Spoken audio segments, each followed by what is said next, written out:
Bonjour les amis, j'espère que vous allez bien. Je m'appelle Blériot Kamsu. Bienvenue sur ce canal. Ici, nous parlons des études en Russie et du marketing digital. Si l'une des thématiques t'intéresse, abonne-toi pour ne manquer aucun contenu de qualité comme celui-ci. Pour tous ceux qui retardent encore le pas, les admissions pour les études en Russie ont bel et bien débuté. Contactez-nous maintenant pour bénéficier d'une procédure de qualité à moindre coût. Je dis bien à moindre coût. Vous avez la possibilité pour tous ceux qui sont au Cameroun de payer après obtention du visa. Donc vous ne prenez aucun risque. Rendez-vous simplement dans l'une de nos agences et puis vous allez bénéficier de cette procédure. Aujourd'hui, nous allons à la rencontre d'un invité spécial. Nous vient tout droit de la Côte d'Ivoire. Il va nous partager son parcours, ses difficultés rencontrées. Aujourd'hui, il est docteur en pharmacie en Russie. Ça n'a pas été facile, mais il a gravi tous ces gestions-là et aujourd'hui, il est docteur en pharmacie. Rassurez-vous, il gagnait jusqu'à 50 000 roubles chaque mois grâce à sa compétence qu'il avait, c'est-à-dire à la langue russe. Donc du coup, ne perdez pas le temps. Asseyez-vous, prenez une tasse de thé et regardez l'interview du début à la fin, car chaque conseil qu'il partage est assez précieux pour toi qui voudrais étudier en Russie. Donc sans plus tarder, allons rapidement rejoindre notre invité, Dr Herman. C'est parti. Bonsoir docteur, c'est que c'est. Bonsoir mon frère. Comment tu vas? Je vais bien, chez vous? Très bien. La journée s'est bien passée? Oui, c'est bien passé. Alors, est-ce que tu peux te présenter pour ceux et celles qui ne te connaissent pas?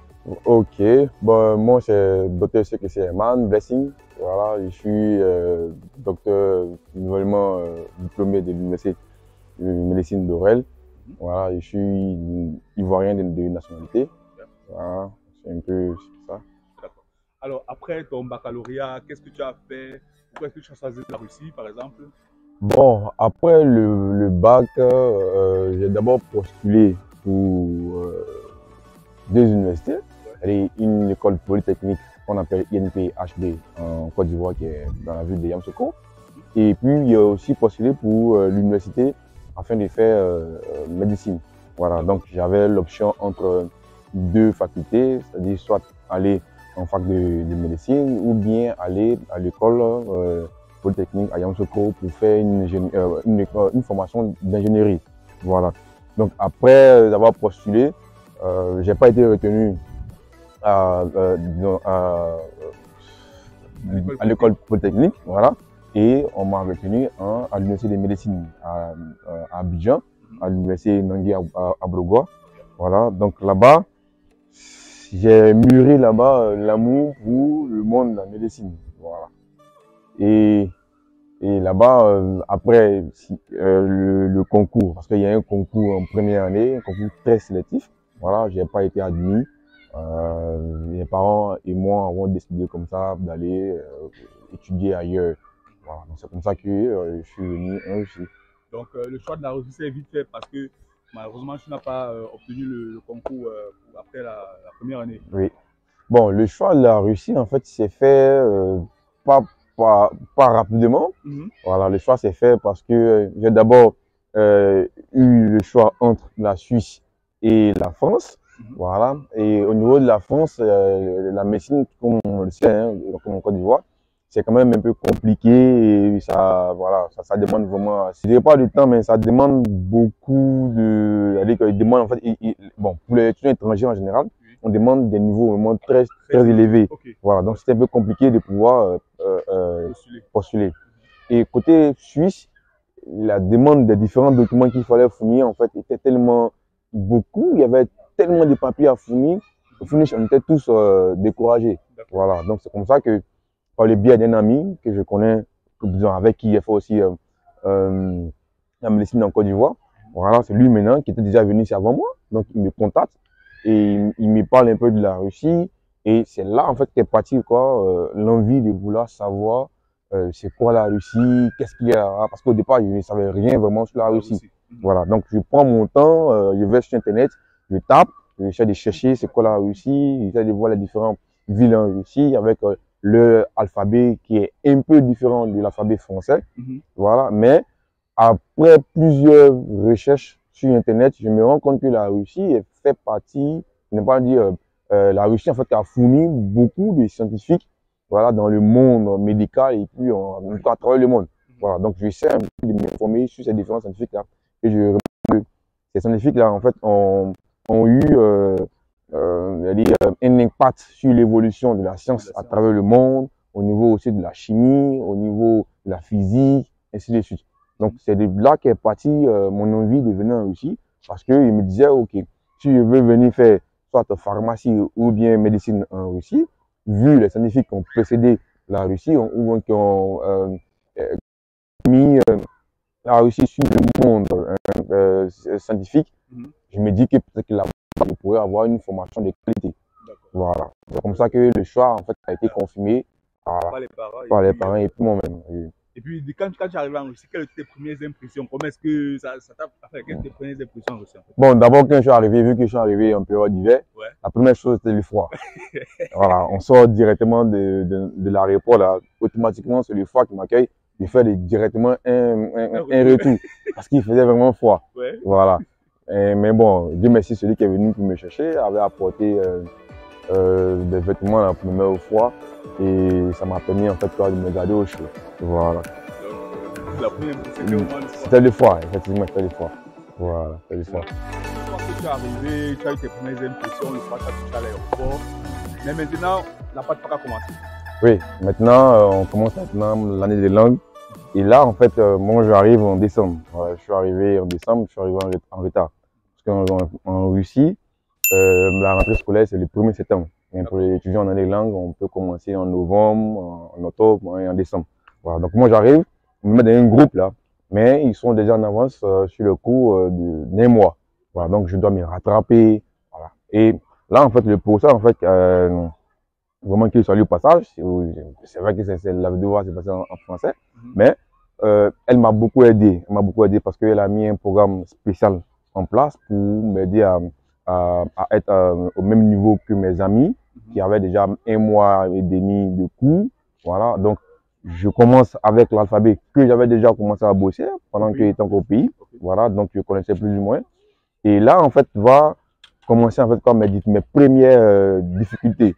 Voilà, parce que là maintenant, je me rends compte que l'alphabet, j'arrive pas vraiment à mémoriser parce que moi j'écris seulement en grand caractère et elle veut que je puisse écrire en minuscule. Voilà, et là vraiment c'était compliqué. Donc je passe du temps à réviser et grâce à l'aide vraiment des 2 professeurs qui étaient avec nous, j'ai pu quand même être au même niveau que mes amis et je dirais même à les dépasser parce que pendant le cursus, j'ai participé à un concours. Bon, c'est un concours où on présente notre pays, notre culture et autres. Voilà. Et on était au nombre de 3 ou 4. Voilà, je suis sorti en première position. Wow. Et à la suite de cela, mon professeur m'a donné des présents. Il y a eu des livres, il y a eu des dictionnaires que je garde encore actuellement, qui sont encore avec moi. Et pour encore perfectionner mon niveau de langue russe. Voilà. Donc, c'est un peu ça mon parcours en année langue. Bon, je rappelle que de la première composition jusqu'à la dernière composition, j'ai eu 5 sur 5. Voilà. Donc, ce qui qui a encore agrandi l'amour des professeurs envers ma personne au sein de l'université des langues. Et actuellement, là-bas, il y a ma photo qui est là-bas avec mes professeurs qui se trouve dans leur bureau. Voilà. Vous dites que tu as été le meilleur, étudiant voilà, en ce temps-là. Donc, je tiens quand même à rappeler qu'en PATFAC, lorsqu'on finit, on obtient ce qu'on appelle, on note à partir de 5 en fait. Donc, tu as 5, tu es le meilleur, tu as 4, je t'ai battu, ainsi de suite en fait. Donc, et puis il a eu 5. Ça veut dire qu'il s'est très bien battu. Donc, vous qui arrivez là, préparez-vous bien, étudiez bien la langue russe parce que c'est ça qui va vous permettre de pouvoir continuer le séjour. Nous sommes d'accord? Oui, bien sûr. C'est la base. Ouais, c'est la base, c'est la base. Donc, c'est ça qui vous a vraiment aidé en fait. Ouais, ça m'a vraiment aidé, ça m'a vraiment aidé. Parce qu'aujourd'hui, si je peux faire beaucoup de choses, c'est grâce à la langue russe. Voilà, parce qu'au départ, c'est vrai, c'était pas facile, c'était compliqué. Mais je me suis mis, en fait, corps et âme. Je me suis donné corps et âme. Voilà. Je disais souvent à mes amis que moi, je bossais le russe comme je bossais les formules de mathématiques à l'école. Comment ça? Parce que voilà, je prends mon livre de Russiazik, le livre de langue russe, et je bosse les pages comme si je faisais de bosser les formules de mathématiques. Je ferme, je récite, j'ouvre, je regarde. Et vraiment, ça m'a beaucoup aidé. Ça m'a beaucoup aidé. Donc, au fini, tu étais amoureux de la langue russe alors? J'étais amoureux parce que je voyais souvent les Russes dans la rue parler. Je voulais chercher à comprendre ce qu'ils disaient pour pouvoir converser aussi avec eux. Mais il y avait d'abord un blocage. Donc j'ai dit, OK, il faut qu'ils fassent tout pour avoir un bon niveau, pour au moins prétendre parler comme eux. Voilà, donc tout ça m'a poussé à étudier. Et puis bon, aujourd'hui, le résultat est là et je suis satisfait. Super.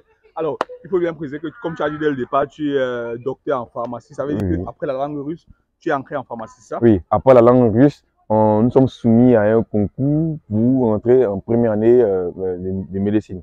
Voilà, je passe avec brio le concours. Voilà, je rappelle qu'en chimie, j'ai eu la plus forte note dans mon groupe. Voilà, parce que mon professeur, quand on arrive en première année à la rentrée, le professeur qui est là, en fait, nous demande nos différentes notes. Voilà, mais elle va, je crois, sur le site, ou je sais pas où, là, mais en tout cas, elle avait un document dans lequel se retrouvent les différentes notes. Elle regarde et elle voit que j'ai eu la plus forte note. Et après cela, elle dit, OK, comme vous venez franchement d'arriver, elle nous fait faire un test en chimie. Elle fait un test en chimie, je suis le seul qui a eu quoi, la moyenne. Hein, j'avais eu 7, 8, 10, je me souviens plus trop, mais j'avais eu la moyenne, moi et puis un de mes amis béninois. Là. C'est nous deux qui avons eu la moyenne. Et l'amour, en fait, des procès est parti de là. Et aujourd'hui, quand il me voit, il m'appelle mon petit-fils. Et moi, je l'appelle grand-mère. Ouais. Intéressant. Ouais. Maintenant, revenons maintenant sur la formation de pharmacien, parce que voilà, tu as fait la formation. Oui, comment ça s'est passé de façon générale? La formation en pharmacie, il faut dire que ça n'a pas été vraiment facile, mais vu que j'étais motivé dès le départ, donc je me suis mis encore au travail. Ouais. La première année, j'avais quand même de bonnes notes. J'étais concentré sur mes études. Sur les études. Voilà. J'étais concentré vraiment sur les études. La première année est finie, nous sommes passés à la deuxième année. Et il faut rappeler qu'en première année, j'ai eu des difficultés aussi. Voilà, parce que, par exemple, pourquoi? Oui, en première année, on a différentes matières dans lesquelles nous sommes soumis à des examens. Voilà, et il y avait une matière qu'on appelle langue latin, voilà, le latin. Et avec le latin, en fait, pour moi, en fait, c'était pas vraiment important pour nous, pour la suite. Je me disais que c'était important pour ceux qui sont en médecine et pas pour nous qui sommes en pharmacie. Alors qu'il n'y avait pas l'information que le latin allait être utile pour moi quand je serais en 4e ou 5e année. Voilà. Donc, j'ai négligé cette matière-là. Et en Russie, le système fait de sorte que quand on va à l'examen, on va d'abord une première fois. Quand tu finis de composer, si tu valides, tu es épargné. Quand tu n'as pas validé, tu vas au deuxième tour, qu'on appelle peut-être session 2, en deuxième session, et ainsi de suite jusqu'au 3e tour. Voilà. Donc, je vais en composition de latin. Au premier tour, je ne valide pas. Au deuxième tour, je ne valide pas. Moi, je me rends compte que si je m'amuse, je serai renvoyé. Parce que ici en Russie, pour partir en année supérieure, il faut valider d'abord toutes ces matières. Tu ne valides pas une matière, tu seras renvoyé. Donc, je me dis que je suis dans une position où, si je ne me mets pas à travailler, je risque d'être renvoyé. Et là, en fait, je réfléchis, j'essaie de trouver en fait une méthode pour pouvoir me mettre au niveau, parce que j'avais vraiment pas le niveau en latin. Donc, je vais voir mon professeur de latin qui parle bien le français et je lui explique. Elle me dit, OK, il n'y a pas de problème, elle va m'aider. Elle me donne les anciens sujets des années antérieures. Je prends ces sujets-là, je vais à la maison, je les traite. Le lendemain, je reviens la voir avec elle en classe, on corrige des sujets et les différents endroits où j'ai eu à faire des fautes, elle me rectifie les différentes fautes-là. Je retourne à la maison, je refais les devoirs, je reviens encore le donner. Pendant une semaine, j'ai fait ça et quand on était 2 semaines avant l'examen, j'ai pris une semaine en train de bosser comme ça avec elle. Et quand quand nous sommes allés au 3e tour, on était au nombre de, bon, il y avait 4 Russes et puis 3 étudiants étrangers. Et les 2 étudiants étrangers, pardon, des Africains. Voilà. Et sur les Russes, il y a eu une seule Russe qui était admise. Et puis moi, celui qui était admis au niveau des étudiants étrangers. Wow. Et là, je sors, j'étais tout stressé là, parce qu'il me dit que si je rate, c'est fini, on te renvoie à la maison directement. Qu'est-ce que je dirais en fait à mes parents? Donc là, quand je sors, je suis le seul qui valide. Parmi les noirs, je suis vraiment content et puis voilà. Je rentre à la maison, j'étais tellement heureux en fait, mais je ne pouvais pas manifester cette joie là parce qu'il y avait un ami qui n'a pas validé. Donc j'essayais quand même d'être avec lui. Voilà. Donc c'était quand même la première difficulté en première année. Voilà. Mais après, par la suite, par la suite, on arrive encore en deuxième année. En deuxième année aussi, ça va bien. Il y a une matière qu'on appelle la chimie organique que j'avais déjà fait en Côte d'Ivoire. Donc j'avais déjà les prérequis, les bases, donc, voilà. Et le professeur, en fait, quand on fait les cours, elle nous envoie toujours au tableau pour aller démontrer les réactions et autres et on doit expliquer pourquoi il y a tel procédé. Et voilà qu'elle remarque que voilà, je me débrouille bien, j'explique bien et je suis devenu son élève chéri. Ouais. Donc, j'avais droit à tous les livres, tous les liens pour apprendre. Voilà. Et on finit avec le semestre, on va à l'examen. Et malheureusement, on tombe dans la période de Covid. On tombe dans la période de Covid et on nous dit qu'on doit composer en ligne. On dit, OK, c'est pas un problème. Donc, on compose en ligne et pendant l'examen, voici notre professeur comme ça de chimie organique qui va nous dire que le décanat en fait a décidé que vu que l'examen se passe en ligne, l'étudiant peut regarder de gauche à droite. Donc pour cela, peu importe le travail qui sera fait, il ne pourra pas avoir une note sur 5. Parce que moi en fait quand j'arrivais à l'université de médecine, de la même manière j'ai eu 5 en année de langue, je dois aussi avoir 5 dans toutes les matières à partir de la première année. Tu vois? Donc déjà, chimie organique me dit mais là ça sera compliqué. Parce qu'elle dit que le décanat dit qu'aucun étudiant ne pourra avoir 5 sur 5. À la rigueur, on peut lui donner 4, mais pas plus. Donc là, je suis là, je réfléchis, je dis ok, au moins je peux avoir 4. Donc, l'examen arrive, on finit de composer, elle regarde ma copie, je suis l'étudiant qui a eu la plus forte note parmi les étudiants étrangers. Et elle dit devant les étudiants, et pendant la correction, je n'étais même pas présent, elle dit à mes amis que si vous avez besoin de correction, ou bien si vous avez besoin de compréhension, allez voir la feuille de Eman. Parce que là-bas, il a tout expliqué, tout est propre. Et elle voulait me donner 5, mais elle ne pouvait pas. Donc, elle m'a donné 4 sur 5. Et parmi les étudiants étrangers, j'étais reçu encore à avoir 4 sur 5. Et on était quoi, 3 à avoir 4 sur 5 avec moi et puis 2 étudiants russes. Voilà. Et il y a une matière qu'on appelle microbiologie. Voilà, microbiologie ici, c'est une matière qui est vraiment très, très compliquée. On a droit à 3000 QCM qu'il faut bosser. 3000 QCM 3000 QCM qu'il faut apprendre par cœur. Et après, nous sommes soumis aux tests. Et on va faire les tests. La première fois, j'étais vraiment pas prêt. Mais j'ai pris 2 semaines, il y a bien 2 semaines pour bosser. J'y vais. Et pour valider la matière, il faut avoir, 48%. Moi, je vais composer, je sors avec 45%. C'est-à-dire, il me restait seulement une question à laquelle je devais répondre juste pour pouvoir avoir les 48%. Donc ça me fait mal et donc c'est pas grave, je vais revenir au deuxième tour. Et j'ai eu la chance, je peux dire ainsi, parce que après il y a eu la Covid qui est venue et on nous a demandé de composer en ligne. Donc c'était plus vraiment trop compliqué de composer. Et on n'était plus face à des tests. Voilà, donc Dieu a fait grâce et puis bon, il a validé. Mais ça m'a vraiment fatigué. Parce que c'est une matière très compliquée. Et puis voilà, c'est la difficulté qu'il peut énumérer en deuxième année. Bien passé, c'est bien déroulé, voilà, et on a eu à faire l'examen final qui ici on appelle le GOS examen, qui s'est bien passé par la grâce de Dieu, voilà. Et pendant mon cursus, j'ai eu aussi à faire des stages en pharmacie, voilà, et là-bas j'ai appris les différentes bases en pharmacie, voilà, concernant les différents médicaments en fonction de la maladie donnée, voilà. Donc ça m'a aussi aidé à agrandir mes connaissances en médicaments, voilà, parce qu'on avait la possibilité de pouvoir étudier les médicaments riches et les médicaments aussi universels. Voilà, donc ça m'a aidé aussi à augmenter ma connaissance aussi en médicaments. Voilà. Et maintenant, qui finançait par exemple tes études? Parce qu'il faut bon, mes études, il y a plusieurs parmi nous ici qui sont boursiers, mais moi je suis arrivé ici étant contractuel. Donc depuis l'année de langue jusqu'à ma dernière année, j'ai été contractuel. Voilà, ce sont mes parents qui ont financé mes études, voilà, jusqu'à ce qu'ils puissent finir. Voilà, c'est eux qui m'ont soutenu financièrement, comme on peut le dire. Voilà. Mais durant toute la formation, tu ne faisais pas les jobs pour pouvoir au moins subvenir à tes besoins. Bon, durant la formation, c'est vrai, quand nous sommes arrivés, d'abord, l'État russe ne permettait pas aux étudiants étrangers de pouvoir travailler. Et c'est avec le temps que les choses ont commencé en fait, à se débloquer.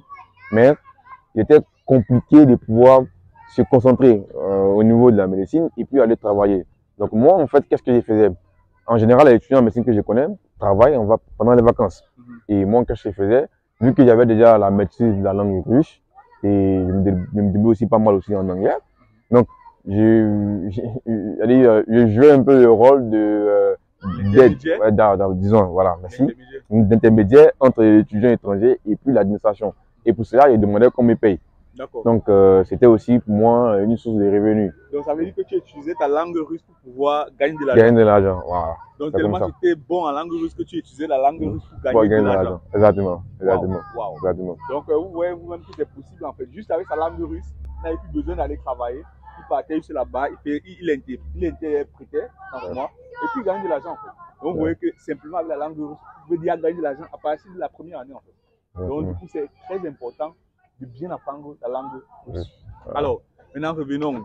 Comment ça s'est. Bon, tu as dit que tu interprétais et puis tu as pu gagner. Et aussi, voilà, je voulais aussi mentionner que avec la crise entre la Russie et l'Ukraine, les différents moyens d'envoi et de réception d'argent sont fermés. Oui. Donc, je nourris là l'idée de mettre en place une petite entreprise en ligne pour gérer les transactions des étudiants. Parce que quand nous sommes ici, les parents au pays nous envoient de l'argent. Et il faut trouver un moyen pour pouvoir recevoir cet argent-là. Donc, je mets en place mon entreprise que j'appelle Cash Deneg et qui me permet aussi chaque mois d'avoir quand même une source financière. Est-ce qu'on peut parler des chiffres en fait? Parce que tu as dit que c'est financier, mais est-ce qu'on peut parler des chiffres concrètement? Parce qu'on a besoin des chiffres. Bon, avec ma petite entreprise, je peux me faire. Bon, ça dépend, c'est périodique. Oui. Voilà. Il y a des périodes, ça dépend. Hein. Je peux gagner entre 25 000 et 55 000. Entre 25 000 et 55 000 le mois. Voilà. Mais il y a eu des périodes où je suis allé jusqu'à 110 000 roubles. Wow. Ouais. Wow. Je suis allé jusqu'à 110 000 roubles. Voilà. Et ça m'a beaucoup aidé dans beaucoup de choses ici. Voilà. Donc c'est grâce à tout ça que tu t'en sors. C'est ça que je m'en sors quand même réussi. Voilà. J'ai pas vraiment besoin d'aller travailler. Mais il faut aussi rappeler que j'ai aussi essayé de travailler. Mais je me suis dit que bon, j'allais vraiment perdre du temps. C'est mieux de m'asseoir. Voilà. Quand même une bonne langue russe. Exactement. Donc, faut profiter de ça pour même me faire de l'argent. Donc, voilà.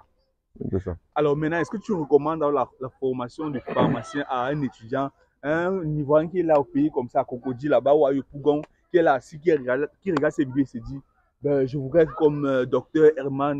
Bon, évidemment, je peux recommander à un étudiant quelconque en Côte d'Ivoire de venir, ou en Afrique, de venir étudier ici en Russie. Voilà, parce que déjà au cours de la formation, c'est vrai que la langue russe, elle est déjà une langue étrangère, donc il faut bosser. Mais il faut dire que j'ai appris beaucoup de choses ici en Russie pendant ma formation et qui vraiment m'aide aujourd'hui. Je me permets de le dire. Hein. Voilà, pendant que je n'étais pas encore docteur plein, je me permettais de prescrire des médicaments voilà, à des étudiants ici, africains ici. Et quand ils partaient acheter après, voilà, il y avait un résultat. Voilà, pas pour dire qu'il y a une formation où on nous montre les choses concrètes, voilà, pour les choses concrètement. Voilà, c'est pas la fonction à peu près. Et vu qu'il est parti aussi en pharmacie pour les stages, donc ça m'a beaucoup formé. Ça m'a beaucoup formé. Et comme je le dis, j'ai pour habitude de dire, la formation en pharmacie, en Russie en tout cas, moi je le conseille à tout le monde. Je le conseille à tout le monde.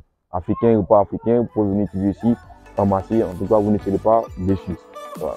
Alors maintenant que tu es docteur en pharmacie, est-ce que tu as la possibilité en tant que docteur de pouvoir exercer en Russie? Faut dire que en Russie, le système en fait qui est mis en place fait de sorte que après vos études en médecine ou en pharmacie, vous devez d'abord passer un concours qu'on appelle le concours d'accréditation qui vous permet d'exercer en tant que médecin ou bien pharmacien ou bien chirurgien dentiste. Voilà. Mais c'est pour ceux qui veulent rester en Russie pour continuer la vie et ainsi de suite. Voilà. Moi, j'ai pas opté pour ce cursus-là parce que je compte retourner au pays pour mettre ma connaissance au profit, voilà, de la Côte d'Ivoire. Donc, sinon, si je voudrais rester en Russie, il faudrait qu'il passe d'abord par l'accréditation et puis après, je pourrais rester en Russie. Donc, ça veut dire que si papa doit un poste pour toi, qu'il te contacte directement, c'est ça? Bien sûr. Bien sûr, bien sûr. Alors maintenant, on va finir par ça. Parce que c'est une question qui revient très souvent. Donc, un peu, ça explique, il faut automatiquement une copine russe pour pouvoir mieux apprendre la langue russe. Parce que voilà, Eman, comme il a si bien dit, il était l'un des meilleurs de toute sa promotion en fait. En langue russe, il n'y a pas son niveau. Donc, du coup, même les anciens étaient dépassés. Mais où il sort? Donc, du coup, on va poser la question à Eman.